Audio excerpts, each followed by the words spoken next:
Okay, so your biggest mistake. I'll start Okay. again. Shall I? Okay, if you go ahead, if you can start now, go ahead. Yeah.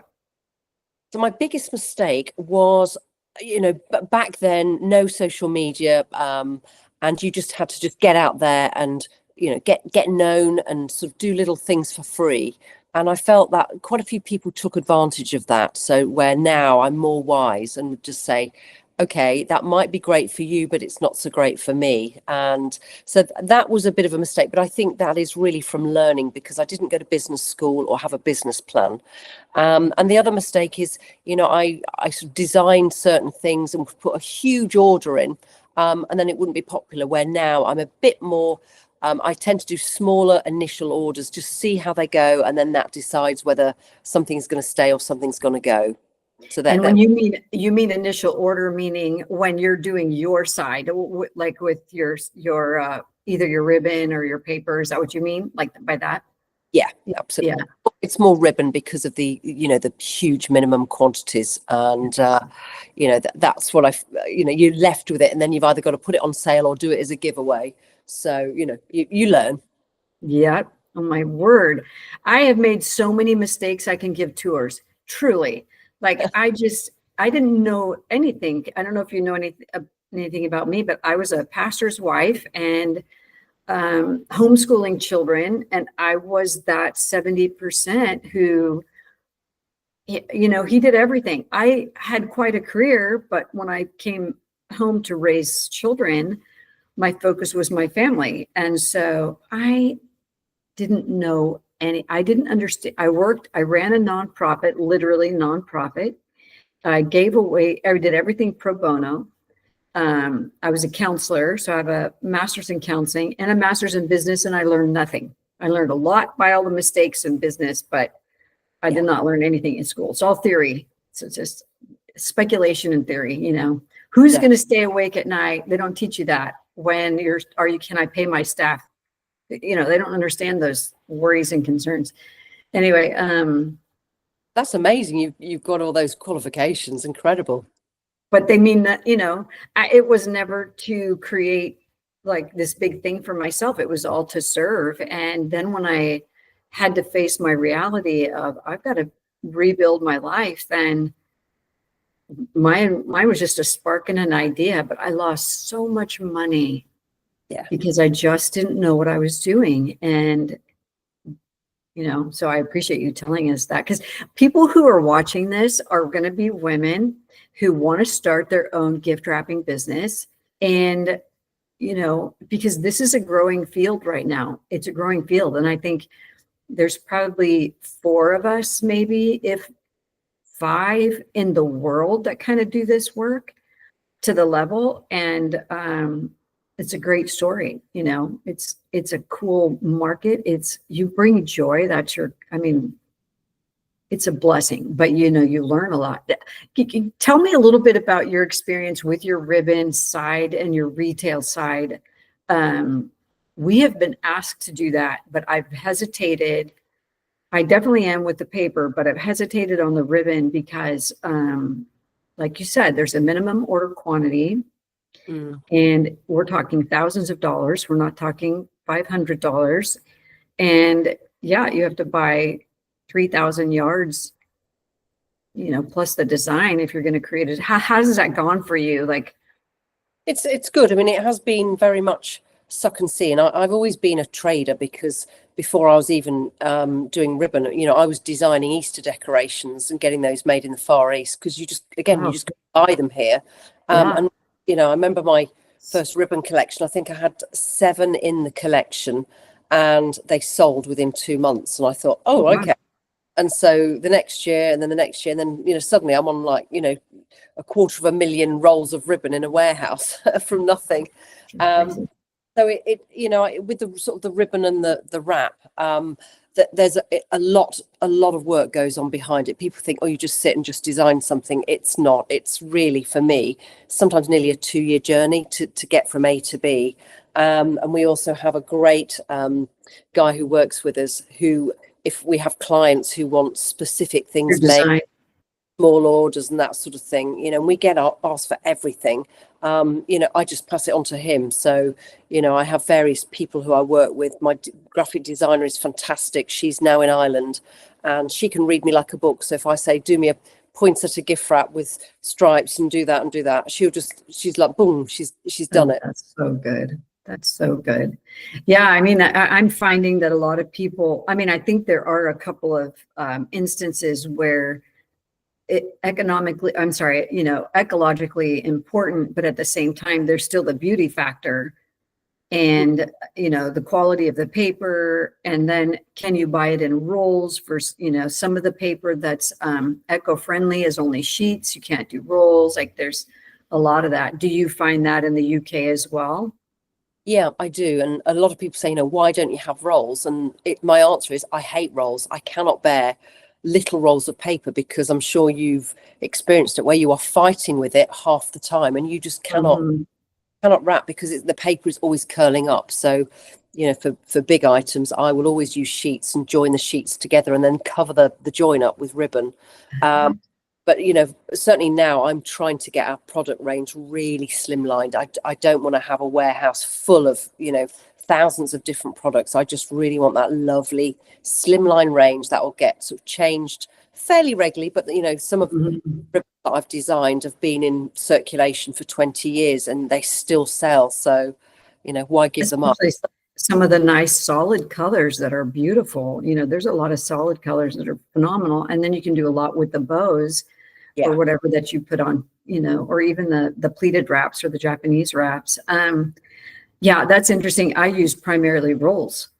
Yeah, it's funny. We're all different, aren't we? And it's because we do some large jobs and it's very expensive to have the sheets cut versus the roll. So, but I think because it's kind of like you, I started out a certain way and you kind of just make it work. Yeah. And, so we carry the rolls. So it's kind of the same situation, but just we do the rolls and ribbon. So right now, this is a little interesting topic. We're running into a problem with the US government and tariffs and things. But for me, I always started out making, using made in America from the very beginning. That was kind of a core value. Still, ribbon is the challenge because we are not the best ribbon makers in the US. We're just not, to be quite honest. So that has been something to think through. Have you ever considered your own ribbon mill? Have you ever considered that? I did early on, and I used to work with the one British company who was left, and unfortunately, I had to take them to court. So that was the end of that relationship. And then they were bought out by a Swiss company. So there's actually nobody here. And I did look at it, but I realised it was going to be the health and safety was huge. And it was just the whole thing of training and etc. And I think when I looked at the whole overall picture, I realized this was going to be a company in itself. And, with only one person behind this company, I'd have been happy with somebody to oversee that part. But it was I just didn't have the time. I just had too much, And the bandwidth. Your mind is full of a lot of different things. I know I've definitely thought about it. But that's you're right. I mean, that's the way I thought. There's so much to it. I like the idea of it, and they want to do manufacturing in the States. They shut down so many mills. Like we were really good at our textiles, and right before COVID, we had the NAFTA agreement and all that. It started just going overseas, and so that hurt a lot of our companies. Anyway, so it's kind of an interesting topic right now. Just American-made ribbon. Yeah, it is very worrying with the tariffs, but I try and look at the positives and everything, and it may be a turning point for the whole world that we have to buy, Yeah, I mean, I agree 100%. It might be a short-term pain, but at the same time, it's the right thing for each nation, and it's kind of cool to see that. And that's how it used to be. And everybody's up in arms, but that's how it used to be. So you have your store. Do you have one shop? Like how are you set up? So we are predominantly mail order with our products. We have pop-up shops during the holidays, but we don't have a bricks and mortar shop all the year round. There just is not the demand. So we have regular clients here in London, and we go to them, but we also have, shipments. We've got a big shipment coming fairly soon, where it's going to be 2 vans that will, drive the products down to a store in Covent Garden. So, we're all set up to do things. And I've also got, a wrapping space in central London with a lot of clients who will either drop things in, or they'll just pop the gifts in a cab or an Uber. And we, it's great that people trust us. And I think because when you've been going for 30 years, there's that element of trust that people give you, their trust presents, some of which are very, very expensive, and trust you to A, wrap them, and B, deliver them. The same as here. It's, for me, it's been a shorter time, but you nailed it with, the trust that you've created trust. And I think, right away when I started my business, I knew I wanted to work remote. Like, I just knew. I still had 2 kids at home to launch. So how could I was interviewing before I started my own business. I was interviewing, and the gentleman, rightly so, he's like, you're going to work 60 hours a week. You're going to be on call. We're a 5-star company. And I just got tunnel vision. It's like, do I really want to do this at 50 years old, 51? I don't have that desire. So could I start a business where I could work when I wanted and could versus have to? And if I like that idea, would other women like that idea? And that's how I started Nifty, because I was more in the gift basket side to begin with. I didn't start the gift wrapping until 2018. And when I was driving home, I have a very strong faith. I was praying. I'm like, okay, Lord, what do I do? And I was driving home thinking, I love the Uber business model. And it still was fairly new at that time. Uber was not super popular like it is today. But I love the idea of what they did. And so, I asked the ladies, would you guys like this to be able to work from home and then come together on projects? And so every one of them, yes. So we started out that way, not having a retail store. And I started to work with a florist shop for literally 4 weeks. I'm not even joking, 4 weeks. And some guy came in, one of the husbands of one of the gals, and started screaming and yelling and threatening. And I'm like, this is why I don't do this. We can lock the door and everyone's inside safe, where when you're in a retail location, that wasn't ideal. So good for you. You have a, like me, like a lean and machine, It's just, there isn't a gift wrapping store here in London year round. There just isn't the demand for it, at all. And sometimes they're too much. Like they started one in one of the Westfield Mall asked if we would set up locations around their 12 big malls.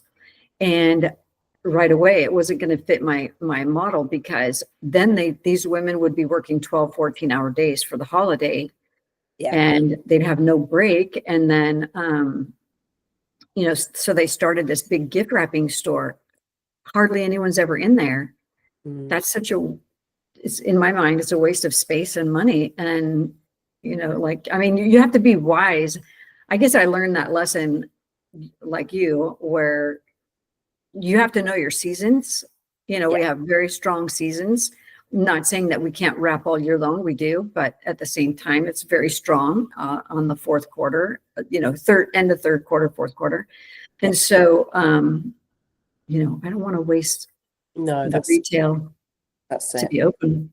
I think as well, I get a lot of people on courses who want a complete career change and, are about to hand their notice in. And I really have to be totally frank and honest with them and say, this is a fantastic job, but as you all know, it is so seasonal. You're going to be flat out in December, certainly Thanksgiving, November, a bit of October. The rest of the year, not a lot, really not a lot. So, I have to be honest. And I've seen where companies have started up and, a swanky new website and singing and dancing. And I know it sounds very negative, but I just think, okay, let's see, guys, 9 times out of 10, they don't. And it's just like you said earlier. I mean, so for me, I started out with gift baskets, and we do the luxury gift baskets. And I know you call them gift hampers, but we have that, and then added the gift wrapping. So I definitely encourage women who are in the gift basket space to consider adding wrapping, because you can cross market. Yeah. And, you know, we'll wrap and we'll do fulfillment. We do a lot of fulfillment here, kind of like what you were saying. And then they also, I guess you brought up another great point. They have to be willing to set up locations and work for free sometimes to get their name out there. I mean, the things that you did, the things that I did, I was shaking when I would go to my meetings in the beginning. I was so nervous, but I just did it because I knew I had a good idea, but you have to do the work. Yeah. Tell me a little bit more about that, because again, the people who are going to watch this are going to be those who want to wrap and or already do, and those who probably have gift basket businesses as well. So what would be your advice to them? Let's just say someone fairly new. I would say you do have to get your name out there. It's very important to be seen as well. Social media is great, but I think face to face is powerful more than anything. And so when I've gone off, I mean, I remember when I started that, I would probably drive an hour, do an hour's demonstration for probably £25 and then an hour back. And that £25 probably covered my fuel and a little bit else, but not. You know, and I'd think, you know, why am I doing this? And then one day a lady said, you know, my sister might be interested in your services. And I thought, okay, fine. You know, you hear a lot of that. And the sister happened to be the head of PR for Chanel, and they're one of my. Oh my word, that's cool. So, you know, it's amazing that you may go to, say, a craft fair or a big trade show, and you have a disastrous show, and yet, you know, the bookings start to trickle in, you think it's from that show. And so there's always a silver lining, but I think you also need to be wise and sensible and do your maths. That's the big thing. That's right. Yeah, do your math. I remember, that's a great statement. When I took a very big loss, like a $30,000 loss in 2020, end of 2022, and I didn't know why. So I had to go back and go through every sale, every client, every order, and I found out, you know, that I had not charged appropriately for shipping. I took a big shipping hit, and I didn't increase my prices, and cost of goods went up 35%. And so when you say watch your money, you're so right. Like you know, you have to watch your money. And that's, with me, with what I do, more so than what you do. I teach the business of gift wrapping, like mobile gift wrap. Start your own business. How are you going to do this? But learn these things up front so you don't have to take those kinds of losses. And then, yes, do your work. Like, it's not unless, you know, you don't want it to be a hobby, then you're going to have to go out and do the work. And I think, you know, stores are cutting back on their staff. So you said this as well, you're in some of those stores working with them. So that's helpful, because, you know, you're an extra piece to their great need. You know? I think because I've been in business 30 years, I know what works and what doesn't work, and I'm not scared to speak out. So, you know, somebody will, you know, give me a demand and say, right, we need this, and we need that. And then, you know, they'll mess us about with dates when we've got all of our staff, and, you know, things like travel. If, you know, there's no way I'm going to book flights for my team, or trains and hotels until I have that deposit in our bank. You know, and a contract is very, very important, where, you know, the goalposts do change. That's life. It's Christmas. But, you know, it's frustrating when you've got a team of 15 people who turn up for a job and there's no materials because they've got somewhere. So you just need to make sure that is, you know, definitely written up in a contract somewhere, that if the dates change, you know, we're not going to be liable for that. That's really good, Jane. You're another great point. Your contract, make sure those things are in a contract.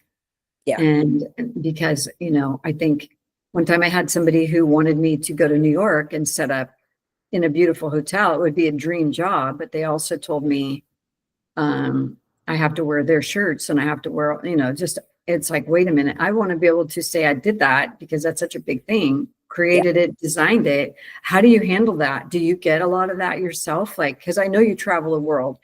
So do you go in as a third party sometimes? I mean, I do it sometimes. It kind of depends, but Yeah, I what mean, do you do?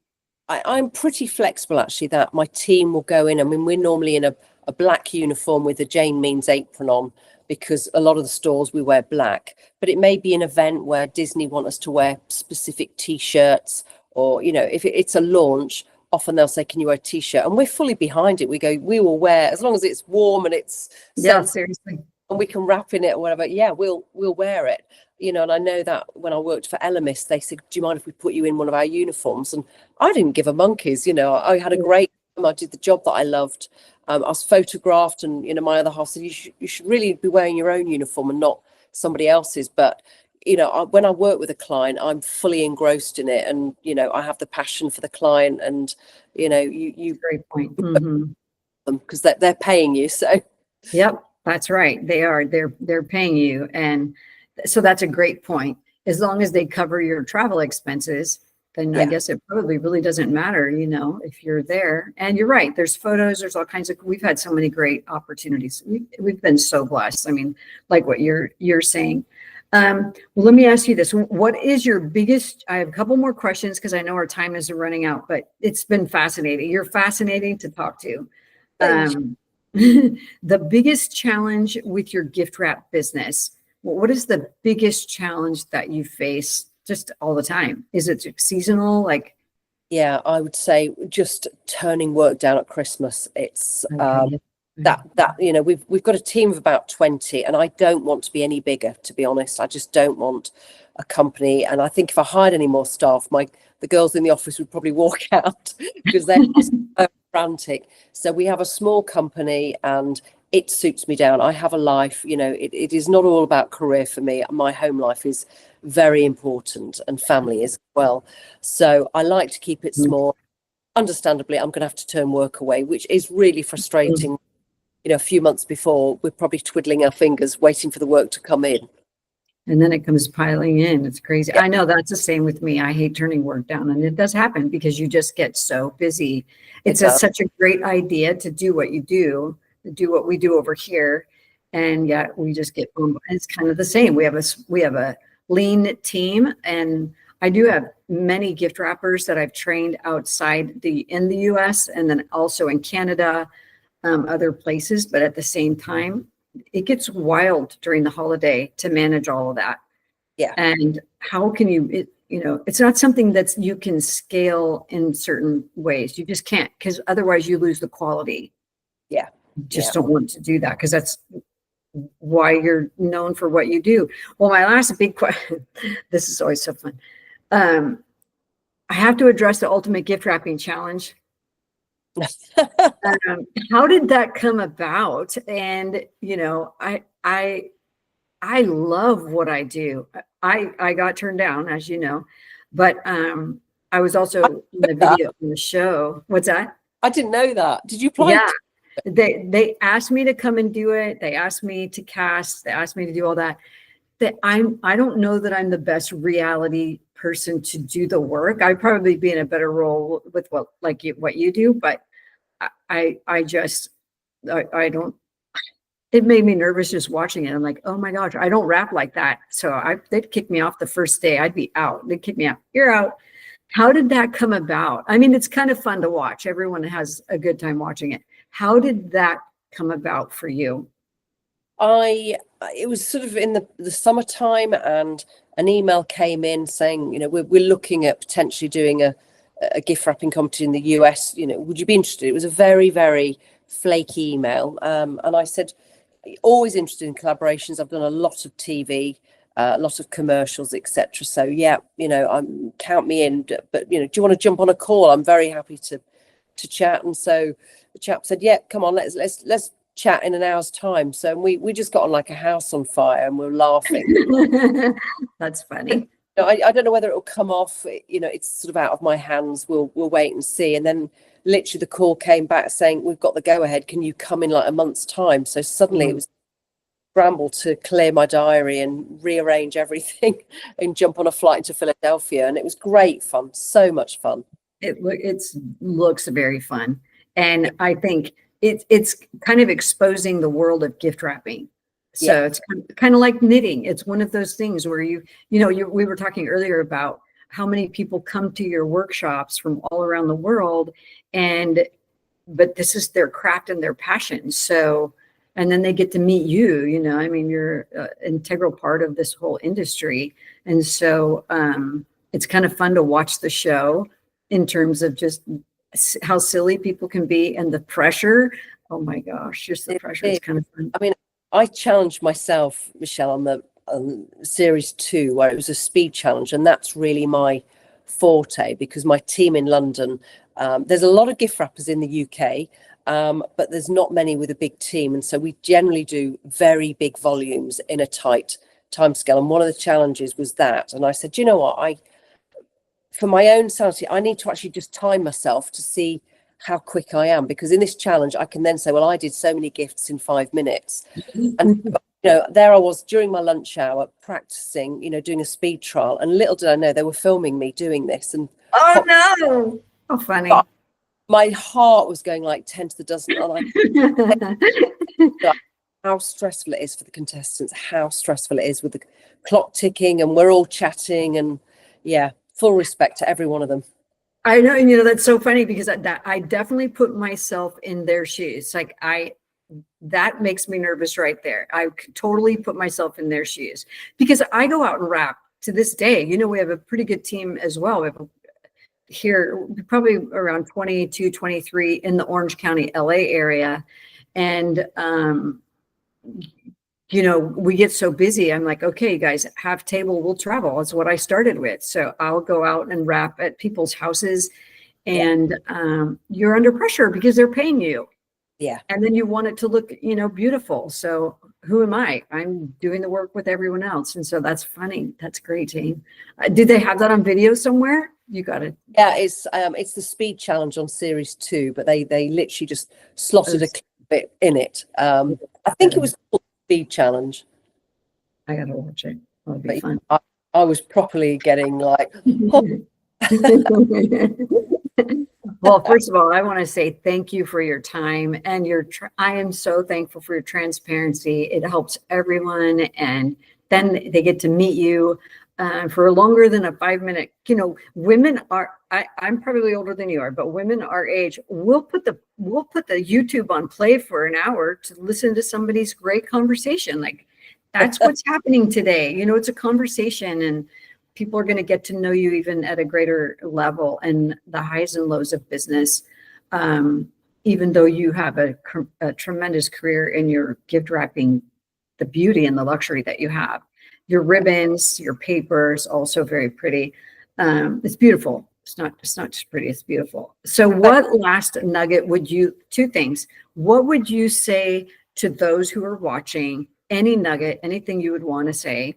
And then my last thing is, where can people find you? So give us your email address or all the different things that somebody could actually reach out to you. And I'll also put that in our podcast notes when I prepare the YouTube. I think the nugget for me is don't give up your dream, but be realistic. So realize it's not just let's do some videos and put them on TikTok and that will do it. It's a lot more than that. And just to reiterate, it's so seasonal as well. So if you can combine it with another job, that is fantastic. But don't make the mistake of over ordering all your materials and thinking it's going to be easy, because you and I both know there's a lot of hard work goes on behind the scenes and preparation. So, you never really switch off. But yeah, I mean, I'm super excited. I'm going to be coming to the States to do the odd workshop to be announced. But yeah, my website's janemeans.com. I'm on probably every social media down as Jane Means, at Jane Means. And also, if you want to buy anything, I'm going to set up a promo code, NIFTY, and you'll get a 20%. Oh, wonderful. Yay. And I'll have to talk to you myself about wholesale buying. Absolutely. Some of your paper and your ribbons, get some of those over here for us anyway, for Nifty. I'm over regularly because I have relations in the US, so I'm over pretty regularly. Wonderful. Okay, awesome, wonderful. Jane, yeah, I want to be on, I think I'm on your email list, so I'll make sure that I'm on there. That way I can find out where you're at and what you're doing and either meet up with you or do something like that. That would be great. But I want to say thank you. Thank you so much for your time. And I know it's late for you, so I very much appreciate it. Have a great rest of your night. I'll send you a link when it's all ready to go. Thank you, Michelle. Lovely and happy Easter. You as well. Bye-bye. You take care. Bye-bye.